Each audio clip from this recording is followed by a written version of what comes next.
नमस्कार दोस्तों, बहुत-बहुत स्वागत है आपका सेकंड पार्ट में। ये क्लास 11th के एनसीईआरटी का चैप्टर नंबर 4 है, जिसका मैं ये सेकंड पार्ट बना रहा हूँ। पहला पार्ट थोड़ा-सा लंबा हो गया था क्योंकि डीप एक्सप्लेनेशन हम लोग समझते हैं, तो इसीलिए मैं यहाँ से जहाँ पहले तक पढ़ाया था आपको, यहीं से अब सेकंड वाले पार्ट को कवर करूँगा। इसमें हम देखेंगे concept of sea floor spreading की। अब देखो, सी फ्लोर स्प्रेडिंग की जो थ्योरी थी ना, ये किसने दिया था? हैरी हेस ने। कब दिया था? 1961 में। तो इसको आप लोग नोट रखिएगा कि कंसेप्ट ऑफ सी फ्लोर किसने दिया, कंटिनेंटल रिफ्ट थ्योरी किसने दिया, कन्वेक्शनल करंट थ्योरी किसने दिया, यही सब मैच करने के लिए या फिर वन लाइनर में पूछा जा सकता है आपसे। इसमें इन्होंने ये बताया था कि जो मिड ओशियानिक रीज होते हैं, जैसे मान लो एक प्लेट्स यहाँ है, एक प्लेट्स यहाँ है, ठीक है, ये इधर को जा रही है, ये इधर को जा रही है, डाइवर्ज हो रही है, पहले कभी ना कभी ये क्या होगी, एक दूसरे से जुड़ी रही होगी।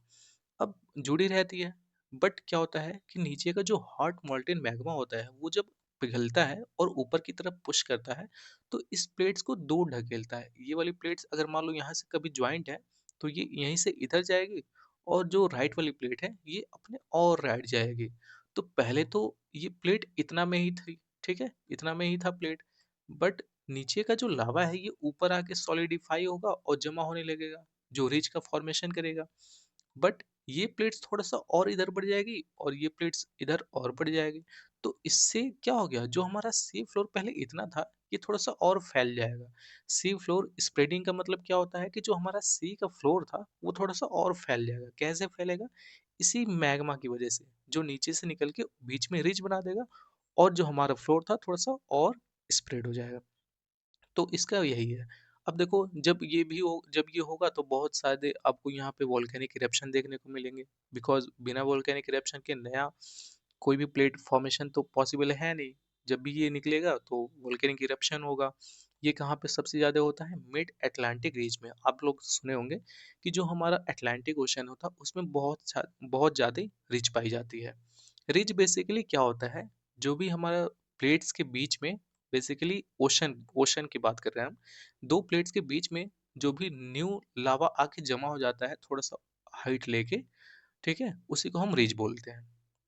फिर देखोगे यहाँ पे हमेशा फॉर्मेशन होते रहेगी छोटे मोटे प्लेट्स का, कंपोजिशन अलग अलग तरह से, मैग्नेटिक प्रॉपर्टीज भी हो सकती है, जैसे वहाँ पे देखोगे आप बरमूडा ट्रायंगल्स भी वही है, ठीक है, तो इसी तरह की चीजें देखने को मिलती हैं। इसके बाद फिर कई सारे पॉइंट्स में इन्होंने ये भी बताया कि जो हमारा मिड ओशियानिक के आसपास से मिलने वाली जो रॉक्स होती है, ये रिलेटिवली यंगर होती है। यंग क्यों कह रहे हैं? क्योंकि हमेशा नीचे से लावा निकलता रहेगा और नई नई फॉर्मेशन होती रहेगी, तो इसीलिए इसको यंग बोल रहे हैं ये। फिर कह रहे हैं कि जो ओशियानिक क्रस्ट की मैक्सिमम एज लगभग इन्होंने बताई, वो कितना बताया? 200 मिलियन ईयर एगो, ठीक है, जो हमारी ओशियानिक क्रस्ट है।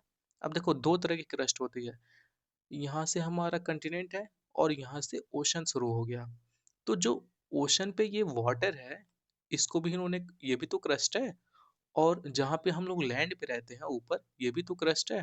तो इसीलिए इन्होंने ये कहा कि जो हमारी ओशन की क्रस्ट है, ये वाली क्रस्ट जिसपे ओशन का पानी है, ये वाली यंगर है, क्योंकि यहाँ पे हमेशा नए नए फॉर्मेशन होते रहते हैं। बट वहीं कंटिनेंटल क्रस्ट जो है, जो जो लैंड है, ठीक है, जिस पे हम लोग रहते हैं, ये आप इसकी फॉर्मेशन 3200 मिलियन ईयर एगो हुआ था। ये बहुत पुरानी है और यहाँ पे नया नया फॉर्मेशन होता रहता है, तो इसलिए ये बहुत यंगर इसको बोले हैं। अब देखो, ज्योग्राफी में 200 मिलियन मिलियन ईयर एगो बहुत ज़्यादा नहीं होता है, ठीक है, तो ज्योग्राफी के कंटेक्स्ट में हम समझ रहे हैं, ये इसीलिए इसको बहुत यंगर बोले हैं। फिर उसके बाद क्या होता है? इसके बाद आता है आपका प्लेट टेक्टोनिक्स थ्योरी। अब प्लेट टेक्टोनिक्स थ्योरी, इसको दिया था आपका मैकेंजी पार्कर और मॉर्गन। कब दिए थे ये भी आप लोग नोट करके रखिएगा, 1967 में। मैकेंजी पार्कर और मॉर्गन, ये दो लोग मिलके इस प्लेट टेक्टोनिक्स थ्योरी को दिए थे। अब इनके अकॉर्डिंग क्या होता है कि अर्थ की जो आउटर लेयर है ना, ये कई सारे टेक्टोनिक प्लेट्स में बनी है। ऐसा नहीं है कि कोई एक टेक्टोनिक प्लेट है, यही अर्थ की एकदम आउटर लेयर है और इसी पे सब लोग रहते हैं। नहीं, इन्होंने ये बताया कि ये जितनी भी प्लेट्स है ना, इसमें बहुत कुछ कुछ छोटी छोटी प्लेट्स हैं, कुछ कुछ बड़ी बड़ी प्लेट्स हैं, और बहुत सारी प्लेट्स मिलके ये टेक्टोनिक प्लेट्स बनाते हैं। अब टेक्टोनिक के मतलब होता है बिल्डअप, ठीक है, या फिर बिल्डिंग। तो आप लोगों से अगर कोई पूछे कि टेक्टोनिक्स का मतलब क्या होगा, बहुत जगह सुने होंगे, तो इसका मतलब है कुछ नया बनाना या फिर हमेशा कंटिन्यूअस बिल्ड करना। इसमें इन्होंने ये बताया कि ये जो प्लेट्स होती हैं ये मैसिव और इरेगुलर शेप की स्लैब्स होती हैं और बहुत ही सॉलिड रॉक की होती हैं, जिनमें ओशियनिक और कंटिनेंटल दोनों पार्ट होता है। इन्होंने सबसे पहले ये बताया। अब देखो, उसके पहले जितनी भी बातें होती थी वो लोग या तो ओशन की करते थे या तो कंटिनेंट की करते थे, बट इन्होंने ये बताया कि जो ओशन है और जो कंटिनेंट है, कोई जरूरी नहीं है कि दोनों का अलग अलग प्लेट हो सकता है कि आधा कंटिनेंट और आधा ओशन का मिला के कोई एक ही प्लेट है। देखते हो ना आप लोग कि ओशन में भी बहुत सारे वोल्केनिक इरप्शन होता है या फिर अर्थक्वेक आता है। क्यों? क्योंकि जो प्लेट्स कंटिनेंट से जुड़ी हैं उस पे हो सकता है कि ओशन का भी पार्ट थोड़ा बहुत हो। तो ये सबसे पहले इन्होंने यहाँ पे बताया था। अब अगर इनकी एवरेज थिकनेस की बात करें तो वो है 100 किलोमीटर के आसपास में। वहीं ओशियानिक प्लेट्स की बात करें तो वो है 200 किलोमीटर के आसपास में, इन्होंने ये बताया। अब इसको ऐसे समझ लो, जैसे यहाँ पे ओशियानिक है, यहाँ पे कंटिनेंट है।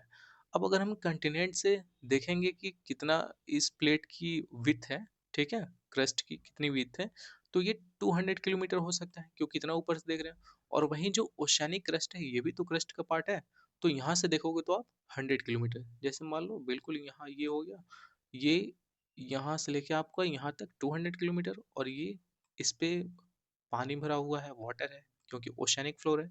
तो ये 100 किलोमीटर ओशियानिक क्रस्ट और 200 किलोमीटर कंटिनेंटल क्रस्ट को इन्होंने बताया है। फिर उसके बाद देखो, यहाँ पे बहुत सारी प्लेट्स आप देख सकते हो। ये प्लेट्स बेसिकली अभी आपको बिल्कुल ऐसे माइंड मैप कर लेना है। सबसे बड़ी प्लेट्स आप देखो, यहाँ पे अफ्रीका हो गई, फिर इधर यूरेशिया की प्लेट्स हो गई, इधर यूरेशिया की प्लेट्स है, इधर नॉर्थ अमेरिका, फिर इधर ऑस्ट्रेलियन प्लेट्स हो गई। अब बहुत ज़्यादा छोटे छोटे प्लेट्स भी हैं, जैसे इम्पोर्टेंट में नाजका प्लेट्स है, फिर खोकोस प्लेट है, कैरिबियन प्लेट्स है। आप देखो यहाँ इंडिया है तो इंडियन प्लेट्स है। अभी जस्ट मैंने ऊपर बताया ना आपको कि इसमें ओशन भी आ जाता है। अब देखो यहाँ का इंडिया कैसे बना हुआ है, तो इधर इंडियन ओशन, इधर Arabian Ocean, Bay of Bengal, और इधर का कंटिनेंटल पार्ट, सब कुछ एक ही प्लेट में आ गया ना। तो वही मैं ऊपर बताने की कोशिश कर रहा था आपको। तो कुछ इसी तरह से है। यहाँ प्लेट्स के नाम दिए हैं, तो आप वीडियो को थोड़ा सा पॉज करके सारे मेजर प्लेट्स को लिख लीजिएगा और सारे माइनर प्लेट्स को लिख लीजिएगा, ये सब पूछा जाता है। फिर आगे बढ़ते हैं। कह रहे हैं टाइप्स ऑफ प्लेट बाउंड्री। अब हम प्लेट बाउंड्री को देखते हैं। तो पहला डाइवर्जेंट, दूसरा कन्वर्जेंट, और एक और होता है वो है आपका यहाँ पे ट्रांसफॉर्म बाउंड्री। ठीक है, सबसे पहले हम देखते हैं डाइवर्जेंट प्लेट बाउंड्री की। अब डाइवर्जेंट प्लेट बाउंड्री ये वाला है, देखो पहले वाले इसको देखो, इस वाले फिगर को। यहाँ क्या देखने को मिल रही है कि दो प्लेट्स हैं और ये दोनों प्लेट्स एक दूसरे से दूर जा रही है। तो जब भी एक दूसरे से दूर जाएगी तो क्या होगा, स्प्रेड करेगी, फैलाव होगा उसमें, ठीक है, एरिया बढ़ेगा उसका। और इसमें हमेशा बीच में कुछ ना कुछ नई चीजें बनेंगी। यहाँ पे फॉर्मेशन होता है। जब भी डाइवर्जेंट प्लेट बाउंड्री होती है, मूव होता है, जब भी मूवमेंट होता है इसका, तो यहाँ पे हमेशा कोई कुछ ना कुछ फॉर्मेशन होगा, नई चीजें बनेंगी, नई क्रस्ट बन सकती है। ये सबसे ज़्यादा मिड अटलांटिक ओशन में देखने को मिलता है, जहाँ बहुत सारे रिज बनती है। वहीं कन्वर्जेंट प्लेट बाउंड्री में क्या होता है, जब भी कन्वर्जेंट प्लेट बाउंड्री होगी, जैसे मान लो यहाँ कोई ना कोई रहा होगा, ये प्लेट इधर से इधर दाब इसको दबाते जा रही है, ये प्लेट इधर से इधर दबाते आ रही है, जो बीच में होगा वो क्या होगा, या तो ऊपर उठ जाएगा या तो धंस जाएगा। तो जब धंस जाता है तो उसको ट्रेंच बोलते हैं, जो बेसिकली ओशन में होता है, कि क्योंकि दोनों प्लेट्स हैवी होती हैं, तो दोनों प्लेट जब टकराएंगी तो और नीचे की तरफ आ जाती हैं, जिससे हमारी खाई बनती है। वहीं जब कंटिनेंटल कंटिनेंटल प्लेट्स टकराती हैं आपस में, तो वो दोनों हल्की होती हैं, और हल्की होने की वजह से ऊपर उठ जाती हैं। तो जो ऊपर उठ गई तो वही आप देखोगे कि हिमालय का फॉर्मेशन हुआ, या फिर बहुत ज़्यादा ब्लॉक माउंटेन देखने को मिलता है। उसके बाद आता है थर्ड टाइप की बाउंड्री, जो है हमारी ट्रांसफॉर्म बाउंड्री। ट्रांसफॉर्म बाउंड्री में देखो, ये इधर स्लाइड कर रहा है और ये उधर स्लाइड करते हुए जा रहा है। तो इसमें ना तो आप देखोगे ना ज़्यादा कुछ बनता है, ना तो फॉर्मेशन होता है, और ना ही ज़्यादा इसको नुकसान होता है यहाँ पे। तो सबसे ज़्यादा भयानक अर्थक्वेक के टाइम पे कन्वर्जेंट बाउंड्री होती है, और डाइवर्जेंट उतना हानिकारक नहीं होती, और ट्रांसफॉर्म तो बिल्कुल नहीं होती है। मतलब बिल्कुल का मतलब उतना नहीं होती है।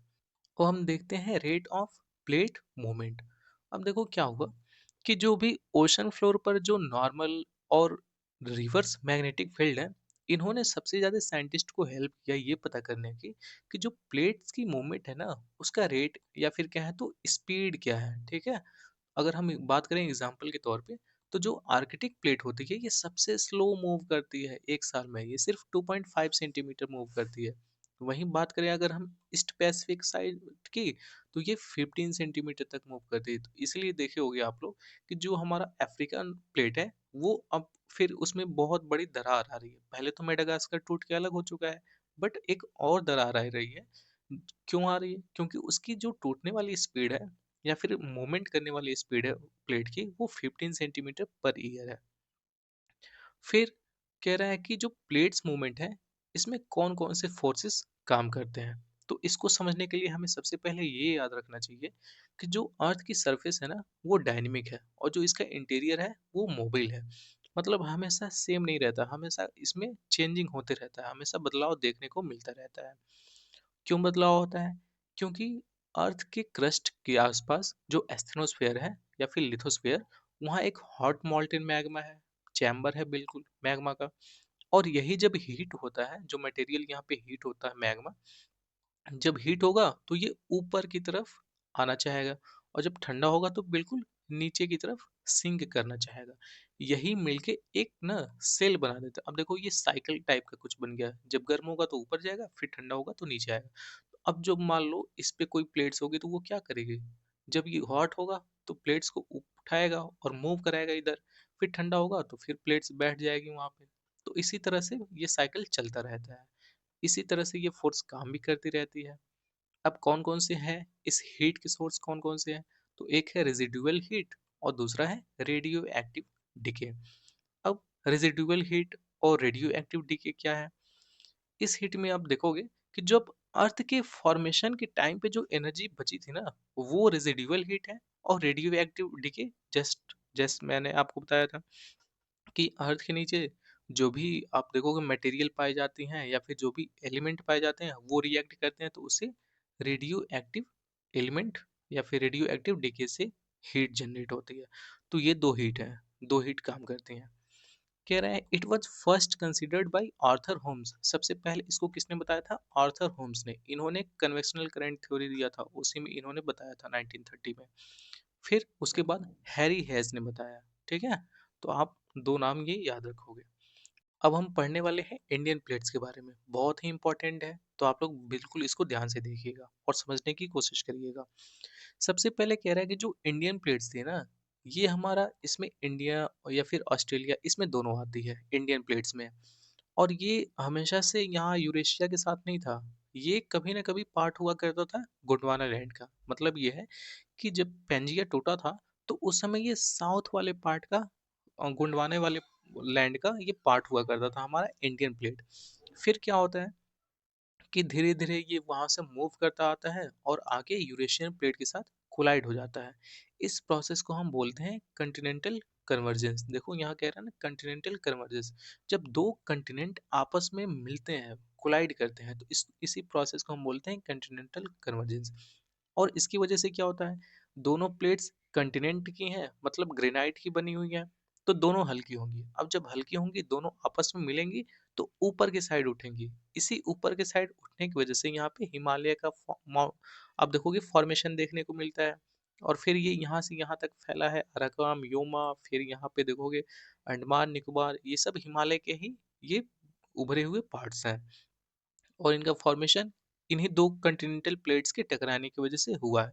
जब दो ओशियानिक प्लेट्स टकराती हैं तो ट्रेंच बनता है। दोनों भारी होती हैं ओशियानिक प्लेट्स, क्योंकि बसाल्ट की बनी होती हैं, तो वो नीचे की तरफ गिरती हैं हैवी होने की वजह से, तो खाई बनती है। और जब दो कंटिनेंटल प्लेट टकराती है, हल्की होती है, तो ये ऊपर उठता है। तो इस बात से आप लोग यहाँ पे ये कंसेप्ट याद रखिएगा। फिर कह रहा है जो हमारा ईस्टर्न मार्जिन है, ठीक है, ये वाली साइड, ये एक तरह से स्प्रेडिंग साइड है, ये और स्प्रेड हो रहा है, फैल रहा है। वही कह रहा है कि जो हमारा वेस्टर्न मार्जिन है, ये किरथर माउंटेन और मकरान तक फैला हुआ है। आप देखोगे इधर किरथर माउंटेन और इधर मकराना की पहाड़ी देखने को मिलती है। तो ये वहां तक इंडियन प्लेट्स हमारी फैली हुई है। वही कह रहा है कि इंडिया एंड अंटार्कटिका के बीच अगर हम देखा जाए तो इसको हम बोलते हैं डाइवर्जेंट बाउंड्री। क्यों? क्योंकि इधर कहीं अंटार्कटिका होगा और इधर इंडिया है। इंडिया क्या कर रहा है, इंडियन प्लेट ये इधर से इधर को मूव कर रहा है और ये प्लेट्स इधर को मूव कर रही है। तो इसीलिए दो प्लेट्स के बीच में जब दूरी बढ़ती है, दोनों एक दूसरे से दूर जा रहा है, तो उसको डाइवर्जेंट प्लेट बोलेंगे। इस लाइन का यही मतलब था। कह रहा है कि जो 225 मिलियन ईयर एगो की बात करें, पहले की बात करें, तो इंडिया अलग नहीं था, ठीक है? गोंडवाना लैंड से अलग नहीं था और उसके आसपास में क्या था? टेथिस सी थी, जहाँ पे आप देखोगे यहाँ हिमालय, यहाँ पे टेथिस सी थी। बट क्या होता है, 200 मिलियन ईयर एगो इंडिया का ये जर्नी स्टार्ट करती है। इंडियन प्लेट्स ऊपर की तरफ ट्रेवल करना स्टार्ट करता है यूरेशियन प्लेट की साइड में। उसके बाद क्या होता है, इंडिया जाके कोलाइड करता है एशिया से कम 40 से 50 मिलियन साल पहले, और इसी कोलाइड की वजह से वही हिमालय का फॉर्मेशन हुआ। अब कह रहा है कि 140 मिलियन ईयर एगो की अगर हम बात करें, तो ये इंडिया जो था 50 डिग्री साउथ लैटिट्यूड पे था। अभी आप देखोगे ना, जैसे मान लो यहाँ पे इक्वेटर है, तो 50 डिग्री साउथ लैटिट्यूड कहीं यहाँ पड़ेगा।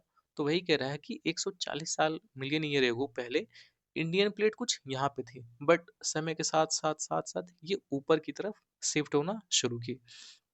इसकी वजह से उस समय जब ये मूव कर रही थी इंडियन प्लेट, तो दो बहुत ही मेजर फिनोमिना घटे यहाँ पे। एक ये कि पूरे कंटिनेंट पे लावा का फैलाव हो गया, ठीक है? उसी की वजह से देखोगे आप, यहाँ पूरा लावा से नीचे वाला प्लेट्स, नीचे वाले जो इंडिया का पार्ट है लावा से बना है, जिसको हम डेक्कन प्लेट्यू कहते हैं या फिर डेक्कन ट्रैप भी कहते हैं। और उसी के साथ साथ जो हमारा वेस्ट वाला साइड था, वेस्ट वाला कोस्ट था, ये बिल्कुल धंस गया जाके यहाँ पे। इसी धंसने की वजह से बिल्कुल यहाँ खड़ी ढाल बनी, स्टीप स्लोप बन गया। इसलिए इधर की जो हमारी रिवर्स हैं, वो डेल्टा नहीं बना पाती हैं, वो एस्चुरीज बनाती हैं। तो ये दो सबसे मेजर कॉजेज होंगे जब हमारी इंडियन प्लेट्स मूव कर रही थी नॉर्थ के साइड में। तो बस यही था इस चैप्टर में। आई होप कि सारी चीज़ें आपको बहुत अच्छे से समझ में आई होंगी। जो चीज़ें आपको नहीं समझ में आती हैं, आप वो मुझसे कमेंट बॉक्स में पूछ सकते हैं, या फिर मुझे जो सुधार करना चाहिए वो भी आप मुझे कमेंट बॉक्स में सजेस्ट कर सकते हैं। मिलते हैं बहुत जल्द एक और नए वीडियो के साथ, तब तक के लिए जय हिंद।